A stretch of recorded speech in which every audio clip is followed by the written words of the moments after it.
performance tricks. Forget the magic pills and techniques you read about in some obscure forum. We asked 10,000 women in an in-depth study what they really want in bed, but more importantly, what they are ashamed or afraid to ask for. And as a urologist, a doctor who has dealt with men's health and performance for over 2 decades, I expected answers focused on duration or size. But the answer I received, and which I will share with you today, shocked me, and at the same time, made perfect sense. What they most desire is not what you do mechanically. It's who you are in the moment. And most importantly, this is something you can build, and it starts long before you even enter the bedroom. Let's be honest for a moment. Man to man, many of us live under what I call the tyranny of performance. It's that voice in your head that keeps measuring, judging, and asking, am I doing well? It's the pressure of having to replicate something you saw on screen, something that has nothing to do with real human connection. This anxiety is the real enemy. It's what creates the distance. You may be physically present, but your partner feels your mind is miles away, trapped in this loop of worry. She feels this disconnection, and your greatest fear is confirmed. She may be dissatisfied, but she's too shy to say, I just wish you were here with me. That's the pain we're going to address today. What this research with 10,000 women revealed is a desire for something much deeper, something the performance industry completely ignores. They don't want an actor they want to, but a you who is present, confident, and above all, healthy. What they desire, deep down, is your vitality. As your doctor and guide today, I will translate these emotional desires, what they crawl on, into physiological actions. I will show you how your physical health, your circulation, your hormones, your nervous system, is the foundation that allows you to deliver the presence she so desperately seeks. The best sexual performance of your life will not come from a trick, but will be a symptom, a natural result of a healthy body and mind. I am your urologist and specialist in holistic men's health. In my more than 20 years of clinical practice, I have seen firsthand how performance anxiety can devastate a man's confidence. I am the trusted doctor figure for hundreds of patients who come to my office confused, frustrated, and afraid of failing their partners. My work is not just about looking at physiology, but understanding the deep psychology of performance. I specialize in translating what your partner feels emotionally, that desire for connection, into physiological actions that you can control. My thesis, based on decades of science and experience, is this: your physical health, your circulation, your hormones, and most importantly, your nervous system, is the foundation that allows the presence she so desires. Today, I'm going to detail 4 of these surprising desires that 10,000 women admitted to. We'll talk about what really matters to them. But the fifth, the fifth is the most counterintuitive. It's the secret I saved for last. It's something you do completely outside the bedroom, but which, ironically, has the power to transform everything that happens inside it. It's what separates men who chronically struggle from those who rediscover easy and connected intimacy. Stick with me until the end to find out. Before we start with the first desire, hit the like button right now if you believe men deserve real, health-based solutions, not outdated myths. And comment yes below if the tyranny of performance is something you've ever experienced. Let's start with desire number 1. What women placed at the top of their list wasn't a sexual technique, nor a physical attribute. It was something they described as presence. But it's not just being in the same room, it's your ability, as a man, to be 100% focused on her to-be white hair without being visibly in your own head. They know, they sense when your mind is elsewhere. When you're running that script of anxiety, worried about your erection, its duration, your performance. They don't want a man who is self-evaluating. They want a man who is genuinely connected, present, and enjoying the moment with them, free from that paralyzing anxiety. The solution, the easy win here, isn't trying to not be anxious. That's like trying not to think about a pink elephant. The solution is understanding why anxiety happens and redirecting your focus. It's actively practicing sexual mindfulness, focusing on the sensations of the moment, on her touch, her breath, the scent of her skin, instead of focusing on the end result, When you shift your attention from your performance to connecting with her, anxiety loses its power. It's a change of objective. From proving something to sharing something, she feels this change immediately. And it's deeply attractive. She relaxes because she senses you are relaxed. Now, as a urologist, let me explain the physiological why of this. This isn't self-help talk. It's pure biology. Your erection is controlled by the autonomic nervous system, which has two modes, the parasympathetic rest and digest, which allows blood flow, and the sympathetic fight or flight. Performance anxiety, that worry in your head, instantly activates your fight or flight system. Your primitive brain interprets this anxiety as danger.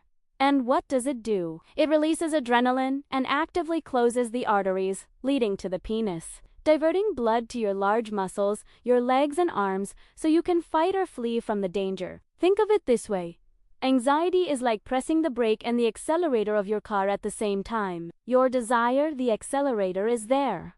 You want to be with her. But your anxiety, the brake, is being pressed with full force by your sympathetic nervous system. And what is the result? The car doesn't move. The engine sputters, stalls, and you get frustrated. It's physiologically impossible to have a strong, sustained erection while your brain is in fight or flight mode. You can't be relaxed and panicked at the same time. For the blood to flow freely, you need to take your foot off the brake. Science is absolutely clear on this. There's a well-documented concept called the vicious cycle of performance anxiety. It works like this. You have a single bad episode, perhaps due to stress or fatigue. The next time, you're afraid it will happen again. This fear is anxiety, which activates the sympathetic nervous system, causing the erection problem. This confirms your fear, and the cycle strengthens. Studies in the field of sexual medicine show that breaking this mental cycle is often more effective than any medication because it attacks the root cause, not just the symptom. I vividly remember a patient, Ricardo, 52 years old, arrived at my office, completely defeated. He was so focused on functioning that his wife, in tears, said, "Doctor, I feel like he's not even there with me. It's like having sex with a worried robot." She wasn't angry, she was lonely. We didn't focus on his penis. We focused on his breathing, on mindfulness techniques, on how to reconnect with his partner before any sexual touch. 2 weeks later, he came back. He said, "Doctor, I stopped trying. I just ... was there, and everything worked." His wife said she had her husband back. That's the change. That feeling of being trapped in your own head is incredibly common. Before we move on to the second desire they revealed, I want you to be honest. Men, have you ever felt that performance anxiety sabotaging the moment? Comment yes below if this has ever happened to you. You're not alone in this, and it's the first step to overcoming this enemy. The second desire that women admitted to in the research is something that most men don't understand or practice incorrectly. It's the desire for non-sexual initiative. What does this mean? It means initiating physical contact, a genuine hug when you get home, holding her hand while you watch TV, a shoulder massage at the end of a hard day, without the immediate expectation that it will lead to sex. For many men, touch is the quickest path to physical arousal. We are, in a way, wired for it. But for her, biology works differently. She longs for the touch that says, "I see you. And I care about you. Not just I physically desire you." The easy win here is to change the intention of your touch throughout the day. Hug her for a full 10 seconds, not 3. When she's cooking or working, gently place your hand on her back as you pass by. Do this consistently, and most importantly, don't stop or act strangely if it doesn't immediately lead to the bedroom. You're making a deposit into her emotional and security account. When she realizes she can simply receive your affection without having to prepare for a performance, she stops being defensive. Paradoxically, it's this absence of pressure that opens the door for her genuine desire to blossom later. As your urologist and specialist, I want you to understand the biology behind this. In men, as I said, touch often leads directly to physical desire. It's almost mechanical. In women, desire is much more cerebral and deeply rooted in feelings of security and emotional connection. Non-sexual touch, that hug, without ulterior motives, does something magical to her brain.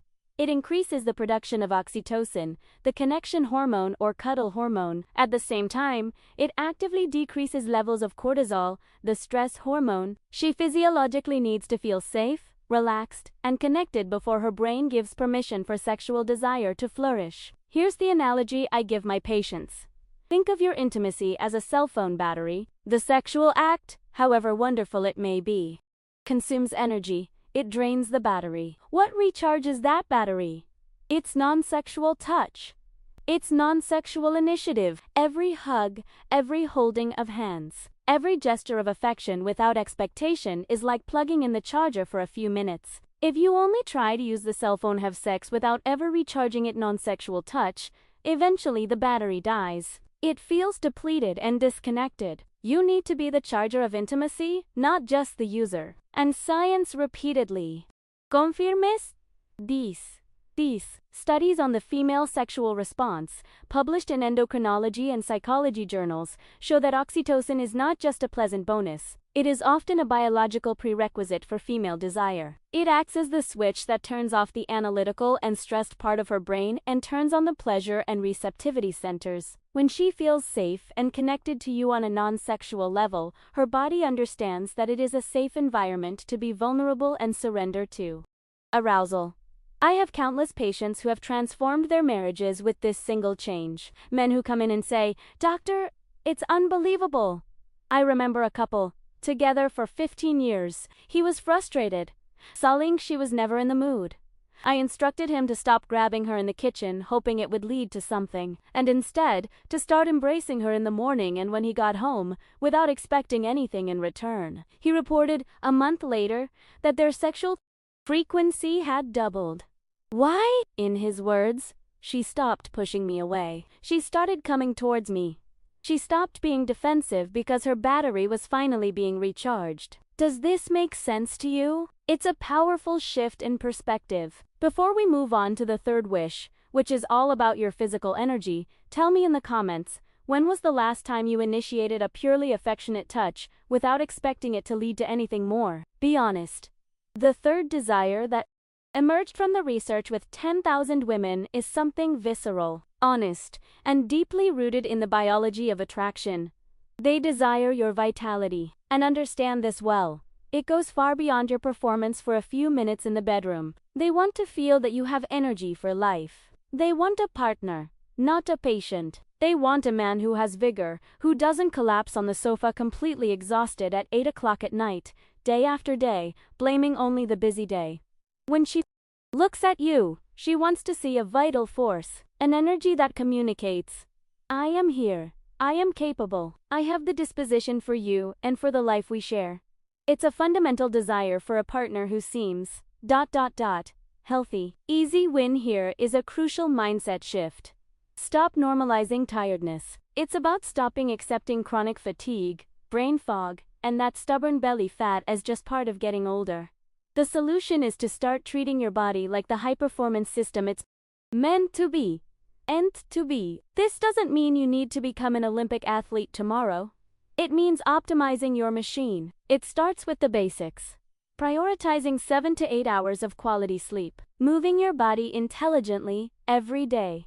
And perhaps most importantly, stopping consuming the processed foods and excess sugar that are robbing you of energy and inflaming your system. She doesn't want a perfect body. She wants a body that works. As your urologist, I need to be upfront about why this is so critical to your masculinity. That chronic fatigue, the difficulty maintaining muscle mass, the mental fog, and yes, that visceral fat accumulated in your belly, ...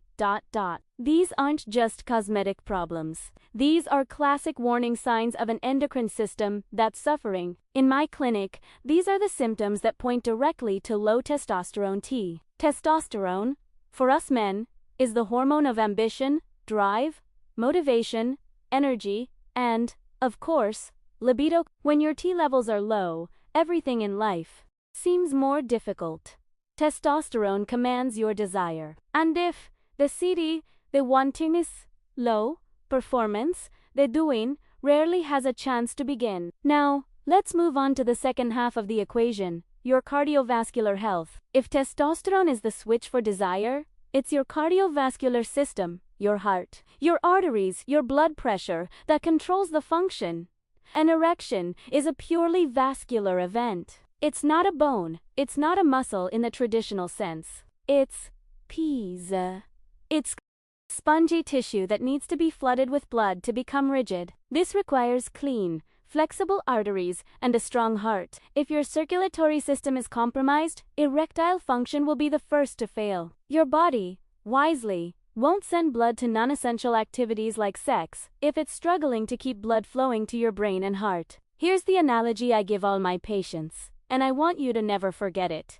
Your penis is the barometer of your overall health. Think of it as your body's early warning system. The arteries in the penis are tiny, much thinner than the coronary arteries in your heart or the carotid arteries in your neck. Therefore, they are the first to show signs of inflammation and blockage. If the ship's engine is failing, you can bet there's a serious problem in the engine room, your heart, your blood vessels, and your hormonal system. A weak erection today could be a warning sign of a heart problem in 3 or 5 years. The science on this is absolutely irrefutable. The Journal of Sexual Medicine, one of the most respected publications in my field, has published numerous studies showing a direct and undeniable link between erectile dysfunction and metabolic syndrome. And what is metabolic syndrome? It's that dangerous cocktail of abdominal fat, high blood pressure, elevated blood sugar levels, prediabetes, or type 2 diabetes, and bad cholesterol. Men with this syndrome have a drastically higher chance of suffering from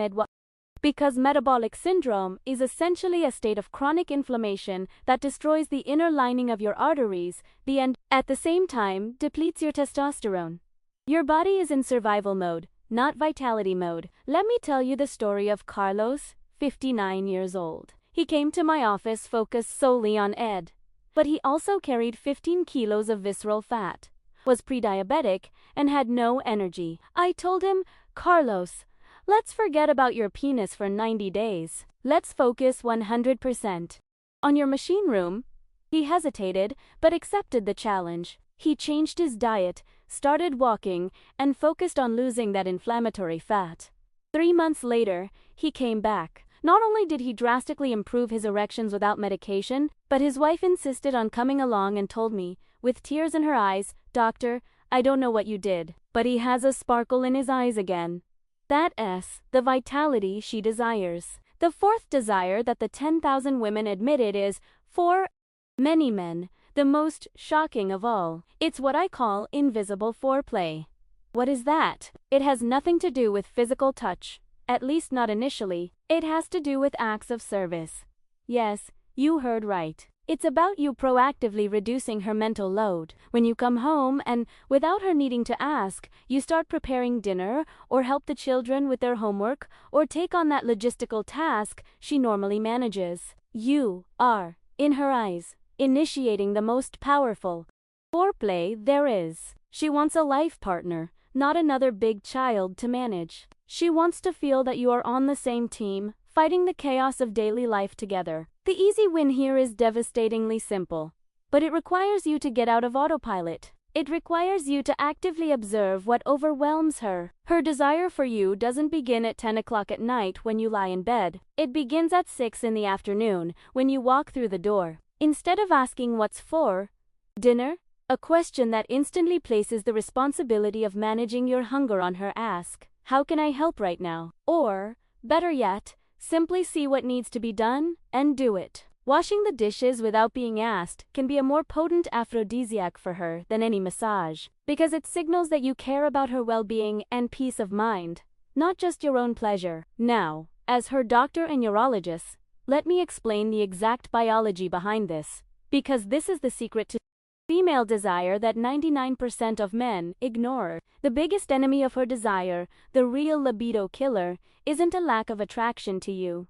It's cortisol, the stress hormone. Most modern women live in a chronic state of fight or flight, managing careers, home, children, finances. Her brain is literally overwhelmed with a never-ending mental to-do list. Sexual desire and orgasm are only possible in the opposite state, the parasympathetic nervous system, the relax and connect mode. It's Physiologically impossible for her to feel genuine desire when her brain is flooded with cortisol. When you proactively reduce her mental load, when you take an item off that invisible to-do list that's crushing her, you're doing something physiologically profound. You're actively lowering her cortisol levels. You're sending a biological signal to her brain that says, it's safe. You can relax. I'm in control with you. Only after cortisol goes down can the parasympathetic system take over and sexual desire have room to emerge. Here's the key analogy. Cortisol is the handbrake on her desire. As long as that handbrake is pulled hard, no matter how hard you press the accelerator, trying to seduce her, the car won't move. Acts of service are like you, gently releasing that handbrake for her. And this isn't a vague or cute concept. In sociology and psychology, this is a well-documented phenomenon called mental load. There is extensive research on how, in heterosexual relationships, the disproportionate responsibility for managing the logistics of life falls overwhelmingly on women, and how this directly correlates with lower levels of relationship satisfaction and sexual desire. She's not being boring or frigid when she rejects your advances. She's cognitively exhausted. Science proves that relationships where mental load is shared more equitably report significantly higher levels of intimacy and connection. Basically, science proves that washing dishes is, in fact, foreplay. I tell my patients this every day, and I see the light bulb go off in their heads. The wife of one of my patients summed it up perfectly in my office. She said, "Doctor, when he gets home, sits on the couch and turns on the TV, while I'm running around like crazy between the stove and homework, my body shuts down to him. It's not conscious. It's a reflex. But when he gets home, kisses me and says, 'I'll take care of the kids' bath. Relax for 5 minutes,' I feel my whole body sigh with relief. And later that night, I want him." Her desire didn't start in the bedroom. It started at 6 o'clock in the afternoon in the kitchen. That's the truth. These were the 4 desires: anxiety-free presence, non-sexual initiative, physical vitality, and the invisible preliminaries of acts of service. Before I reveal the 5th and final desire, the one I promised at the beginning, the most counterintuitive of all, and the one that ties everything together, I want to hear from you. Which of these 4 desires surprised you the most? And for the women watching and being brave, did we forget anything? Please, comment below. Your honesty helps all the men here understand better. Now, prepare for the 5th secret. I promised you the 5th and final wish, the most counterintuitive of all, the one that ties everything we've talked about together. It's the wish that 10,000 women have admitted to, but that they're most ashamed to ask for. It's not something you do for her or with her in the bedroom. It's something you do entirely for yourself. What she most desires, and is afraid to verbalize, is your proactive health. She desperately wants you to schedule that urologist appointment you've been putting off for years. She wants you to get your annual blood tests. She wants you to take that chest pain or that change in your urination habits seriously. Why is she ashamed to ask? Because it sounds like bossiness, like she's your mother, but as a doctor, you listen to what she's really saying. What's behind this frustration? She's not trying to control you. She's terrified. She's saying, "I love you. I want you around for a very, very long time. And I'm afraid something is wrong and you're hiding it from me or ignoring me." It's the deepest desire for future security. As doctor I see. Both sides. The statistics are frightening. Men are far more likely to avoid medical appointments and ignore serious symptoms than women. This leads to much higher risks of late detection of perfectly treatable conditions, such as prostate cancer, heart disease, and diabetes.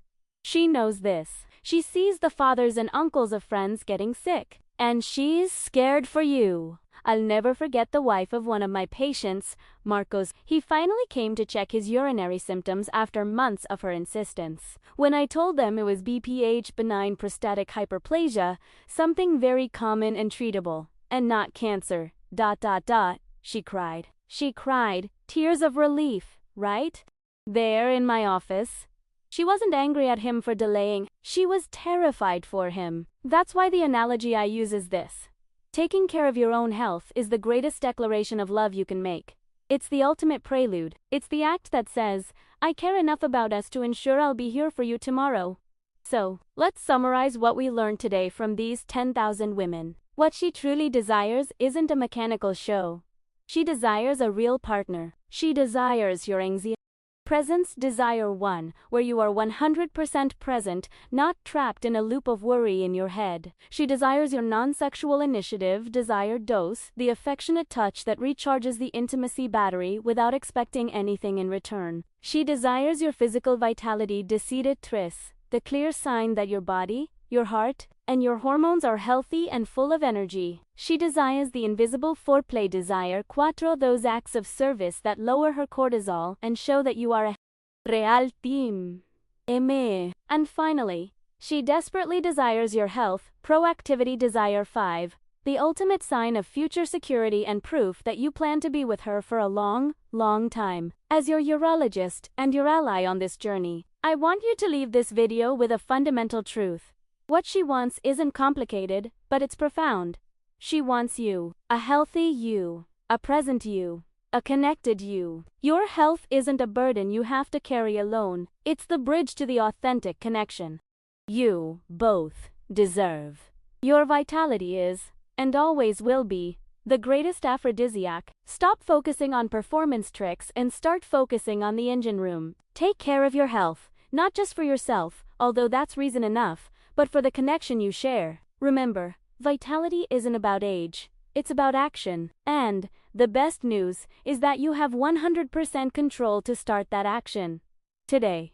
If this conversation was helpful, if it opened your eyes and gave you hope, please do very simple things for me and for this community. First, hit the like button right now so this message reaches more men. Second, click the subscribe button if you haven't already, so you don't miss our future conversations about real men's health. And third, if you thought of a friend, a brother, a father, or any man you respect who could benefit from hearing this, share this video with him, and in the comments, tell me, which of these 5 changes are you committing to starting today? Let's change the conversation about men's health together. _on-screen legal disclaimer, this content is strictly educational and informative. The opinions expressed here reflect the expert's experience and the scientific consensus at the time of recording, but do not replace an individualized medical consultation. Your health is unique. Always consult your trusted physician before making any significant changes to your diet, exercise routine, or health plan. Do not stop or change medications without professional supervision.